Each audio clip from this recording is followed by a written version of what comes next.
지난주에 이어서 오늘도 형통에 관한 말씀을 전하고자 합니다. 형통한 삶을 싫어하는 사람이 누가 있겠습니까? 그렇죠? 제가 아는 성도 이름이 형통이 있습니다. 형통을 얼마나 좋아했으면 아버지가 아이 이름을 형통이라고 지었겠습니다. 형통 싫어하는 사람 아무도 없는데, 그런데 형통한 자로 살아가는 출발점은 형통한 게 뭔지 알아야 형통한 삶을 추구하고 형통한 삶을 살아갈 수 있지 않겠습니까? 성경이 말하는 형통은 내 뜻이 이루어지는 것이 아니라 하나님의 뜻이 이루어지는 것이 형통이다 말을 합니다. 조금 섭섭하지만 어쩔 수 없어요. 형통인 게 아니고 하나님 뜻이 이루어지는 게 형통입니다. 하나님의 뜻이 이루어지거나 또 하나님의 뜻이 이루어지는 방향으로 조금씩 나아가는 것, 진척되는 것, 이게 형통입니다. 지난주일 말씀에서 요셉을 가리켜서 형통한 자라고 했는데, 여기서 형통의 의미는 사실은 문자적으로 보면 나아간다는 뜻이에요.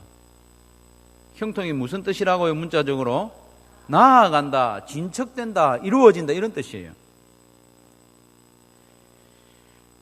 나아가고 진척되는 것이 형통인데, 우리가 살펴본 대로 형통, 요셉의 형편은 형통하고는 관계없어 보이고 끊임없이 추락하고 쪼그라들고 억울하게 되고, 그렇게 되는 가운데서도 하나님의 뜻이 조금씩 진척이 되니까 그걸 가리켜서 형통이다, 이렇게 말씀하신 거예요. 오늘 본문에서도 마찬가지입니다. 여호수아 1장에서 말씀하시는 이 형통도 하나님의 뜻이 점점 이루어져 나가고 있다, 그 말입니다. 어떤 하나님의 뜻이냐? 매일 성경을 통해서 오늘부터 우리가 묵상하게 되는 여호수아는 하나님의 언약이 이루어지는 새로운 단계예요. 새로운 단계. 모세오경하고는 좀 다른 새로운 단계로 접어드는 거예요.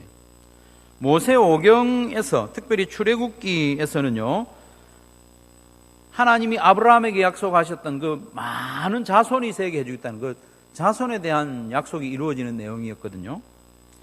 창세기 12장에 보면 하나님께서 아브라함을 부르시고 내가 너에게 복을 주겠다 약속하셨는데, 그 첫 번째 복이 뭐냐 하면 자손에 대한 거예요. 12장 2절에 보면 내가 너로 큰 민족을 이루고 네게 복을 주어 내 이름이 창대하게 하리니 너는 복이 될지라 말씀입니다. 큰 민족을 이루게 해주시겠다 했어요.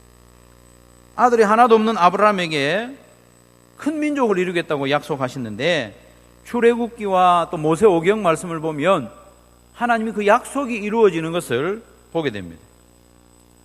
요셉 때 애굽으로 내려간 아브라함의 자손이 모두 70명이거든요. 70명이 애굽으로 이민을 갔는데, 애굽에서 나올 때는 장정만 60만, 애어른 할머니까지 다 합치면 한 200만 명 정도 되는 대군을 이루어서 애굽에서 나오는 거죠. 하나님의 약속이 이루어지는 겁니다. 그 약속이 이루어지는 일에 요셉이 쓰임을 받았거든요. 이스라엘 백성들이 애굽에 와서 정착할 수 있는 터전을 닦는 과정에 있었기 때문에 요셉이 노예로 지내고 감옥에 갇히고, 그래도 하나님이 너 형통한 자다, 중에 있으니까. 그리고 하나님께서 아브라함에게 하신 두 번째 약속은 땅에 관한 거예요. 땅을 주겠다는 겁니다. 창세기 12장 7절에 보면 여호와께서 아브라함에게 나타나 이르시되 내가 이 땅을 내 자손에게 주리라 하시니라. 그래서 하나님께서는 이제 여호수아서를 통해서 약속하신 가나안 땅을 차지하게 하는 내용이 여호수아입니다. 그 과정이 여호수아인데, 오늘 본문 2절을 보겠습니다. 같이 한번 읽겠습니다. 시작.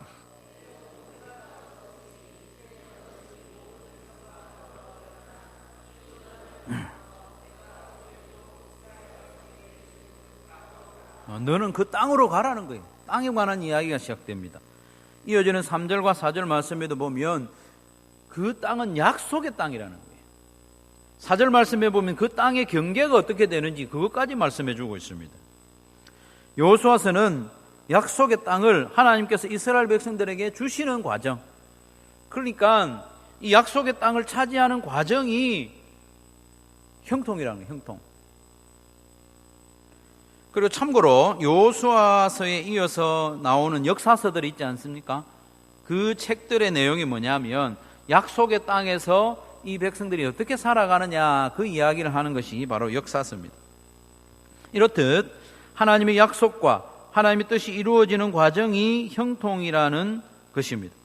비록 요셉이 노예로 팔려가고 억울하게 감옥에 갇히는 중에도 고통과 시련이 있었지만 아브라함의 자손이 큰 민족을 이룰 수 있는, 피가 섞이지 않고 민족을 이룰 수 있는 그런 하나님의 일에 쓰임을 받았기 때문에 요셉이 형통한 자라 이렇게 불림을 받는 겁니다.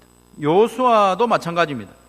가나안 땅의 여러 족속들과 전쟁을 해서 가는 곳마다 이겼기 때문에 형통한 게 아닙니다. 물론 그것도 포함되겠지만 그 일을 통해서 하나님이 아브라함에게 약속하신 그 땅을 차지하는 하나님의 뜻이 이루어지는 과정에 있기 때문에 형통이라는 말을 사용하고 있습니다. 성도 여러분, 성경에서 말씀하시는 형통은 내가 하는 일이 잘되고 성공하는 그걸 뜻하는 게 아닙니다. 여러분, 우리끼리는 그걸 형통이라고 말할 수 있습니다. 그러나 성경이 말하는 형통은 내가 잘되는 게 아니에요. 하나님의 언약이 이루어지는데 조금 진척이 되는 것, 하나님의 뜻이 이루어지는 과정 가운데 내가 있는 것, 그게 형통입니다. 비록 나는 낮아지고 나는 핍박을 당하고 나는 손해를 당하고 때로는 억울한 일을 당할 때라도 하나님의 뜻이 조금이라도 진척이 되고 이루어지는 방향으로 간다면 그것이 내가 형통한 자라는 것입니다. 나의 이름은 낮아져도 하나님의 이름이 높아지면 형통입니다. 나의 나라는 권세죠. 다스림. 나의 영향력의 어떤 크기, 그런 게 쪼그라들어도 하나님의 나라가 임하면 형통입니다. 나의 뜻은 이루어지지 않아도 하나님의 뜻이 이루어지면 그게 형통입니다. 형통이라는 게 뭔지 우리가 분명히 기억해야 됩니다. 형통은 내가 잘 되는 게 아닙니다.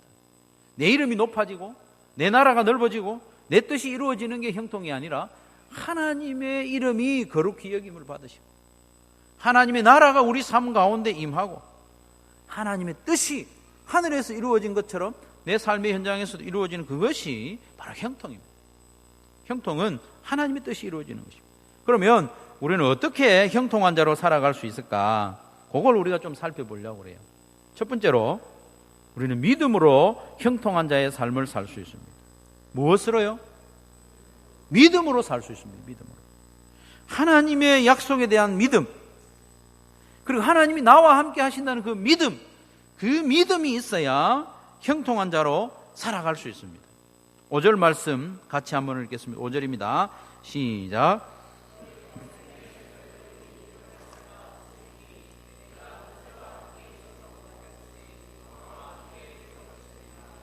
내가 너를 떠나지 아니하며 버리지 아니하리니 라고 했습니다.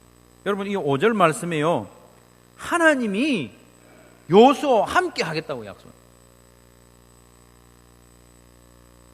여기서 5절에 보면 강한 부정이 3번 나오거든요. 내 평생에 능히 너를 대적할 자가 없으리니, 절대로 없다는 거예요.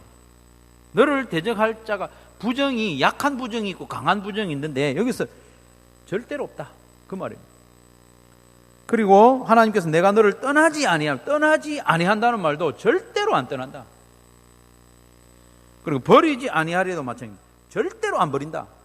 하나님이 함께 하신다는 약속을 매우 강조해서 하고 있는 거죠. 9절 제가 읽어드리겠습니다.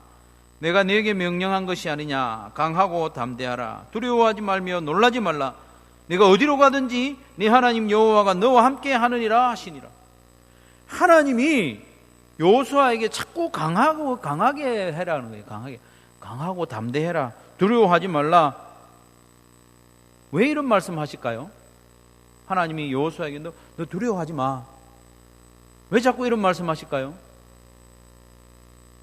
모세가 안 두려워하는데 하나님이 너 두려워하지 마 이렇게 하겠습니까? 아닙니다. 모세가 여호수아죠. 여호수아가 자꾸 마음이 약해지고 주저앉고 싶고 이렇기 때문에 하나님께서 내가 너와 함께 한다. 절대로 너를 안 떠나고 너를 버리지 않는다. 함께 하겠다 약속하시는 거죠. 1절 말씀해 보면 민족의 위대한 지도자 모세가 죽었다는 말입니다. 모세가 죽었으니까 죽은 거예요. 모세가 누굽니까? 40년 동안, 지난 40년 동안 광야에서 200만 이스라엘 대군을 이끌어왔던 그야말로 위대한 지도자입니다.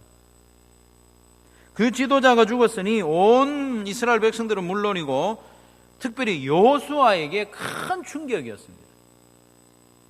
모세가 죽은 후에 자기를 쳐다보고 있는 200만 이스라엘 백성들을 보니까 여호수아의 마음이 녹아내리는 거예요. 이 일을 어떻게 하나?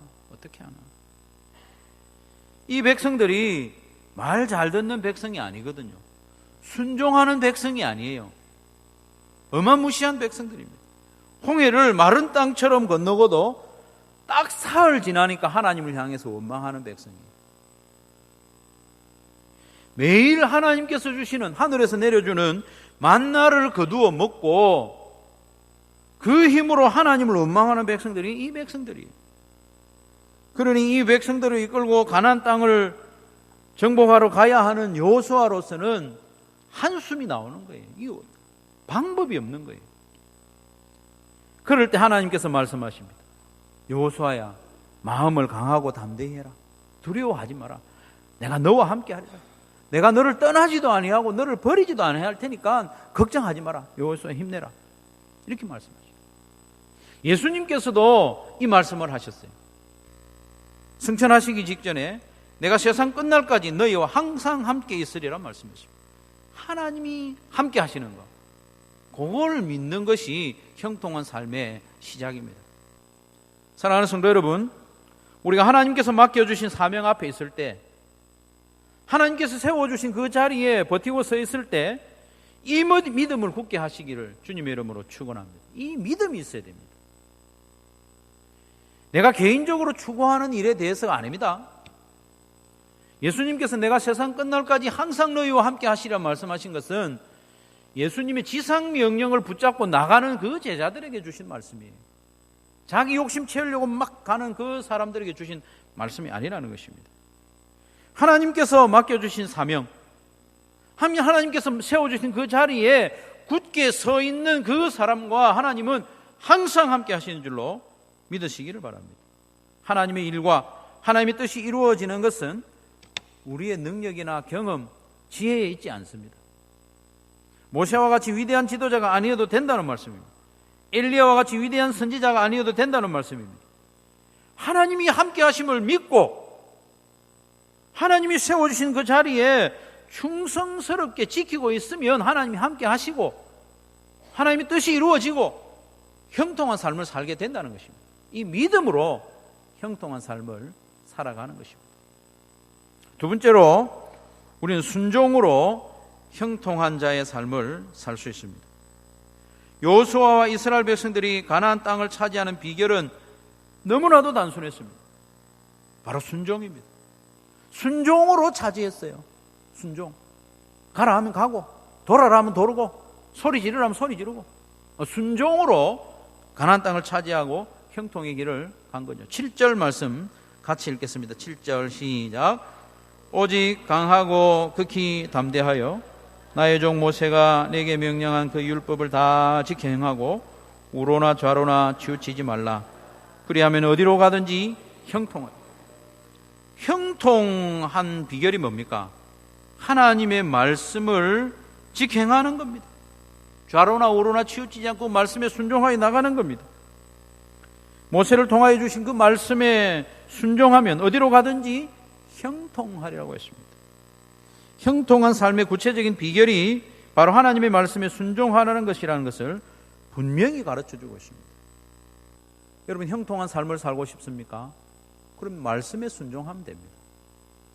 말씀에 순종하면 이 손해가 될 것 같고 둘러가는 것 같고 떨어지는 것 같고 다 없어지는 것 같고 말씀에 순종하면 내 생활이 안 될 것 같고 그게 아닙니다. 말씀에 순종하는 것이 형통한 삶입니다. 이걸 조금씩 경험하는 삶을 살아야 됩니다. 그러려면 순종해보면 압니다. 순종해보면. 말로는 이해가 안 돼요. 하나님의 말씀에 한번 순종해보면 이게 형통이구나. 맛을 보게 되는 겁니다. 형통한 자로 살기 원한다면 말씀에 순종하시기 바랍니다. 10년도 더 된 일인데요. 여름 휴가 때 아이들을 다 데리고 용인에 있는 캐리비안 베이에 놀러 간 적이 있습니다. 안성 어디엔가 콘도에 숙소를 예약하고 아침 일찍 이제 자고 일찍 출발했어요. 앉으세요. 빨리 앉으세요. 아침 일찍 물놀이장에 가서 줄 서고 입장해가지고 진이 빠지도록 놀았습니다. 놀고 또 거기서 조금 일찍 나오면 옆에 있는 에버랜드에 가서 밤에 놀 수 있는 표를 주니까 거기 가서 어둡도록 놀고 피곤한 몸을 이끌고 이제 숙소로 이동을 하게 됐는데, 그때는 제가 내비게이션이 없었는데 어떤 청년에게 그걸 빌려갔어요. 조금 수상한 거예요. 그게 안내하는 대로 밤길을 운전해 가는데 이 느낌이 좀 이상한 거예요. 제가 아침에 그 캐리비안 베이 갈 때 넓은 길로 갔는데 자꾸 좁은 길로 인도를 하는 거예요. 야, 이걸 따라가야 되나 말아야 되나. 제가 밤길에 찾아갈 자신이 없으니까 따라갔어요. 따라가는데 길이 점점 좁아지는 거예요. 좁아질 뿐만 아니라 산으로 가는 거예요.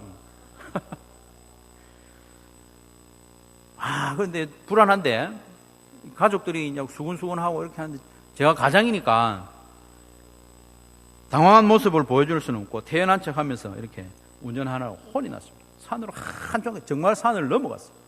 가는데 이제 돌릴 수도 없을 만큼 길이 좁아지는 거예요. 어쩔 수 없죠. 뭐 가라는 대로 갔습니다. 가니까 결국 빛이 보이고 숙소에 도착했어요. 그 내비게이션이 얼마나 원망스럽던지. 여러분, 참 이 산길로 인도하고 고생길로 인도하는 이 내비게이션, 그 아주머니의 안내에도 믿고 따라간다면 여러분, 하나님의 말씀 한치 오차도 없고 1.1핵이라도 변함이 없는 이 하나님의 말씀에는 우리가 얼마나 더 온전히 순종해야 되겠습니까? 여러분, 말씀에 순종하여서 가는 길이요, 어떨 때는 이게 이상한 길로 보일 수 있습니다. 이 나락으로 떨어지는 것 같고 길이 너무 좁아지고, 그래도 그 길 따라가는 수밖에 없어요.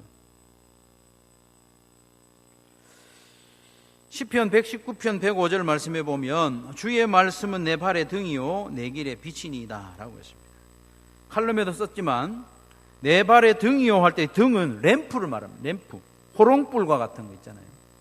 그건 우리 발 앞을 비춰줍니다. 당장에 내 앞에 닥친 그런 일들을, 그거를 인도해 주는 게 등입니다. 등.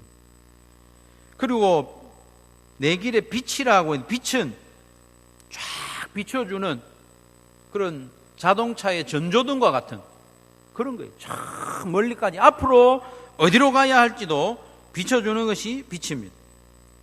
그러니 이 하나님의 말씀이 인도하는 대로 가는 것이 우리가 살 길이고 형통의 길인 줄로 믿으시기를 바랍니다. 하나님이 나와 함께 하시고 모든 것을 합력하여 선을 이루실 줄로 믿고, 내가 좀 이해가 안 되는 말씀이라도 순종하는 것이 형통입니다. 믿음과 순종, 믿음과 행함, 이건 동전의 양면과도 같습니다. 뗄 수가 없습니다. 하나님이 함께 하신다는 것을 믿는 사람은 그 말씀에 순종하게 되어 있습니다. 8절 말씀은요, 우리가 하나님의 말씀에 순종할 수 있도록 조금 더 자세하게 안내해 주는 말씀입니다. 8절 말씀은 하나님이 친히 주신 팁입니다. 팁. 꼭 그대로 따라해야 됩니다. 8절 말씀 같이 한번 읽겠습니다. 시작. 이 율법책을 내 입에서 떠나지 말게 하며 주야로 그것을 묵상하여 그 안에 기록된 대로 다 지켜 행하라. 그리하면 내 길이 평탄하게 될 것이며 내가 형통하리라. 아멘. 여기서 내 길이 평탄하게 될 것이라 했는데, 여기 평탄이 지난주에 살펴보았던 그 요셉의 형통하고 사실은 같은 단어예요. 좀 의아하지만 번역할 때 그렇게 번역을 했어요. 이 형통, 여호수아 1장에서 형통이라는 단어하고 창세기 39장에 나왔던 형통이라는 단어하고 조금 다르지만 여기서 평탄하게 될 것이다 이 단어가 같은 단어입니다. 말씀에 순종하는 삶, 형통한 삶을 살기 위해서는 먼저 어떻게 해야 됩니까? 내 입에서 말씀이 떠나지 않게 해야 됩니다. 말씀이 내 입에서 떠나지 않게 하고, 두 번째로 그것을 주야로 묵상하고, 세 번째로 그 안에 기록된 대로 지켜 행하는 거예요. 그러면 형통하고 평탄하게 된다고 합니다. 그래서 우선 우리는요, 말씀을 읽어야 됩니다. 눈으로 읽고 또 입으로 소리 내서도 읽어야 됩니다. 말씀이 멀어지는 것이 하나님과 멀어지는 거예요. 말씀이 우리 눈에서 우리 입에서 멀어지면 하나님과 멀어지고, 하나님과 멀어지면 그건 형통하고는 관계없는 삶입니다, 여러분. 하나님과 함께함이 우리에게 복이 되고, 하나님과 함께하는 가장 대표적인 방법이 말씀과 기도인데, 말씀이 우리에게 가까워질 때 하나님이 가까워지고 우리의 삶이 형통하게 되는 겁니다. 그리고 두 번째로 어떻게 하라고요? 그 말씀을 주야로 묵상하라고 했습니다. 묵상한다는 말은 우리가 이미 알고 있는 그 의미에다가 근본적으로 중얼거린다는 뜻을 포함해야 됩니다. 메디테이션, 약이 우리 몸에 쫙 퍼지는 것처럼 말씀이 우리의 영과 육에 퍼지게 하는 게 묵상인데, 그 방법이 구체적인 게 뭐냐 하면 중얼거리는 거예요. 유대인들 교육하는 방법, 학가다 들어보셨죠? 학가다 안 들어보셨어요? 학가다는 자꾸 중얼거리는 거예요. 말씀을 중얼 하루 종일 중얼거리는 거예요. 하나님께서 왜 말씀을 중얼거리라고 하셨을까요? 왜 중얼거리라고 하셨어요? 왜 그런가 하면 우리의 마음과 몸이 말을 잘 안 듣기 때문에 그래요. 하나님의 말씀을 한번 듣고 그래 살아야지 결심한다고 해서 실행되는 것이 아니잖아요. 저나 여러분이나 참 말 안 듣습니다. 하나님 말씀대로 잘 안 살아요. 여러분 솔직히 한번 생각해 봅시다. 최근에 저나 여러분이나 말씀에 제대로 순종한 게 뭐가 있습니까? 우리가 주일 설교라든지 또 매일 성경이라든지 개인적으로 말씀을 묵상하다가 순종해야 되겠다는 그런 결정적인 말씀에 순종한 게 잘 없다는 말입니다. 아이들 말 안 듣는 것이나 별로 다르지 않습니다. 그런데 중얼거리라고 하신 이유가 뭐냐 하면, 중얼거리면 그 말씀이 어느새 우리의 몸과 마음에 영향을 미친다는 겁니다. 제가 매일 성경 본문으로 설교를 당권하려고 하는 이유도 그 이유입니다. 우리는 말씀을 한번 읽고 또 한번 듣고 그대로 살지 못합니다. 순종하지 않습니다. 반복해야 됩니다. 반복. 자꾸 들어야 됩니다. 반복이 가장 좋은 교육 방법이고 반복이 가장 좋은 실행 방법입니다. 그래서 자꾸 중얼거리고 묵상해야 되는 거죠. 최근에 어느 목사님의 설교를 듣는데 그분 발음이 좀 안 정확해가지고 누군가의 이름을 이야기하는데 분명히 들을 수가 없었어요. 반복해서 들어봤는데 결국 그 이름이 정확하게 안 받아 적어졌어요. 우리나라 사람인데 존스 홉킨스 대학에, 미국에 있는 유명한 대학이죠, 교수를 역임했고 이름이 김성근인가 돌아가신 분이라는데 뇌신경학계의 세계적인 권위자라고요. 뇌신경학계, 뇌수술에 대해서 그분이 이런 말을 했답니다. 뇌를 수술할 때 언어 중추 신경을 탁 건드리면 온 몸의 신경이 다 반응한대요. 언어 중추 신경을 탁 건드리면 온 몸의 신경이 탁 반응을 다 한다는 거예요.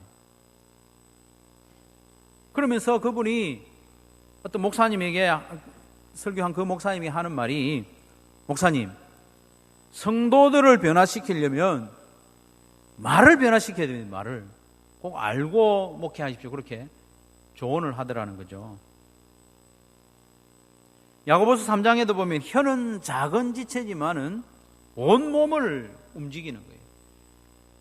큰 배를 조그마한 키로 이렇게 운행하는 것처럼 이 혀, 이 말, 이것이 우리의 온몸을 어거하고 우리의 삶을 이끌어 간다는 거예요. 그래서 우리는 하나님의 말씀을 하루 종일 중얼거려야 됩니다. 중얼거려야 됩니다. 중얼거리면 몸이 반응하게 되어 있습니다. 중얼거리면 마음이 순종하게 되어 있습니다. 중얼거려야 됩니다. 다른 걸로 중얼거리지 말고 하나님의 말씀, 아침에 묵상한 그 한 말씀, 그 한 말씀을 하루 종일 중얼거리는 거예요. 중얼거리면 내 몸이 순종하게 되고 내 마음이 순종하게 되는 거죠. 그리고 세 번째는 지켜 행하라 이렇게 말씀했는데, 지켜 행한다는 것은 사실은 한 단어는 아니고 두 단어예요. 지킨다, 행한다 이 말이에요. 말씀을 먼저 지켜야 되죠. 지킨다는 말은 말 그대로 울타리를 쳐서 보호한다는 말입니다. 말씀이 내 마음에서 사라지지 않도록. 씨 뿌리는 자의 비유에 보면 농부가 씨를 뿌렸는데 새가 와서 먹어버리잖아요. 그런 거예요. 말씀이 내 마음에서 내 기억에서 사라져버리는, 그러면 안 되는 거예요. 그래서 일단 지켜야 됩니다. 지키려면 중얼중얼 해야 됩니다. 그렇게 지킨 말씀을 실제로 이제 행하는 거예요. 순종하는 겁니다. 이 행하다라는 이 단어가요, 창세기에 엄청나게 많이 사용됐는데 그 중에서도 1장에 보면 이 단어를 어떻게 사용했는가 하면 만들다, 창조하다 이런 뜻이에요. 사실은 하나님이 뭘 만드실 때 아싸라는 이 단어가 사용된 거예요. 행하다. 말씀을 행한다는 것은 참으로 놀라운 일입니다, 여러분. 말씀으로만 있던 것을 행하면 실제로 그게 만들어지는 거예요. 열매로 나타나는 거예요. 우리가 읽고 들은 말씀을 묵상하고 주절거리고 마음에 간직하고 있다가 순종하여 행하는 그 순간 그 말씀이 내 삶에서 열매로 맺히고 완성된다는 겁니다. 그게 형통입니다. 말씀이 내 삶에서 이루어지는 것, 그게 형통입니다. 성도 여러분, 말씀에 순종하여 행하는 것이야말로 하나님께서 우리에게 이루어지기를 원하시는 뜻입니다. 그러니 우리가 말씀을 가까이 하고 주절거리고 그 말씀을 지키고 행하는 그 자체가 형통입니다. 말씀에 순종하는 것이 형통입니다. 하나님의 말씀, 하나님의 뜻이 내 삶에서 열매 맺히는 것보다 더 영광스러운 일 어디 있겠습니까? 더 큰 형통은 없는 겁니다. 사랑하는 성도 여러분, 형통한 삶을 살되 여러분 한 사람 한 사람의 얼굴을 쳐다보고 있으니까 여러분이 형편이 막 주마등처럼 흘러가요. 이 사람은 어떤 형편에 살고 있고 어떤 어려움이 있고, 그런 문제들이 잘 이루어지는 그런 형통도 있기를 바랍니다만은 그보다 1000배 만배 하나님이 말씀하시는 형통, 그 형통의 삶을 살아가기를 간절히 바랍니다. 형통이란 사실, 하나님의 크신 뜻이 완성을 향하여 조금씩 전진하는 걸 말하거든요. 하나님의 뜻이 이루어지는 것. 천지를 창조하신 하나님, 사람을 하나님의 형상대로 지으신 하나님의 크신 뜻이 뭡니까? 저와 여러분이 하나님과 친밀하게 지내는 거잖아요. 하나님 뜻은 다 안 돼 있는 게 아닙니다. 우리가 하나님과 친밀하게 지내는 것. 아직 구원받지 못한 죄인들이 하나님께로 돌아오는 화목한 관계를 회복하는, 그게 하나님의 뜻이에요. 우리가 하나님과 가까이 하는 게 하나님의 뜻이고, 다른 사람도 하나님과 가까이 하도록 쓰임받는 것이 하나님의 뜻입니다. 그게 우리 삶에서 이루어지면 형통한 자인 것이죠. 그런 의미에서 매일 성경이 매우 중요합니다. 여러분이 형통한 삶을 구체적으로 시작하는 첫걸음은 매일 성경을 한 권씩 구입하는 데 있습니다. 다른 책도 괜찮습니다만은 함께하는 매일 성경이 좋죠. 그래서 매일 성경을 매일 펴서 찬찬히 읽는 겁니다. 하루 3번, 3번 정도 읽는 게 좋습니다. 본문을 3번 정도 읽으면서 하나님은 도대체 어떤 분이시지? 그 생각하면서 읽는 거예요. 오늘 내게 주시는 은혜와 교훈과 책망은 어떤 게 있지? 그런 거 생각하면서 한 3번 읽고, 복잡하게 안 해도 됩니다. 3번 읽고 마음에 주신 그 메시지를 가지고 하루 종일 중얼거리면서 사십시오. 일단 중얼거리면서 사십시오.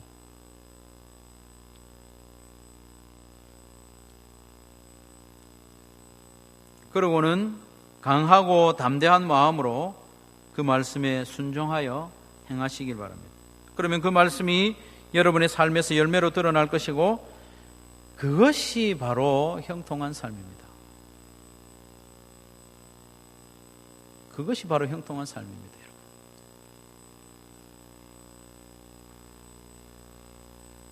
하나님이 나와 함께 하신다는 분명한 믿음을 가지고 하나님의 말씀을 입에서 떠나지 않게 하고, 하루 종일 그 말씀을 묵상하고 중얼거리고 마침내 그 말씀을 지켜 행함으로 하나님이 우리에게 주시고자 하는 형통한 삶을 살아가는 저와 여러분 되시기를 주님의 이름으로 축원합니다. 우리 말씀을 기억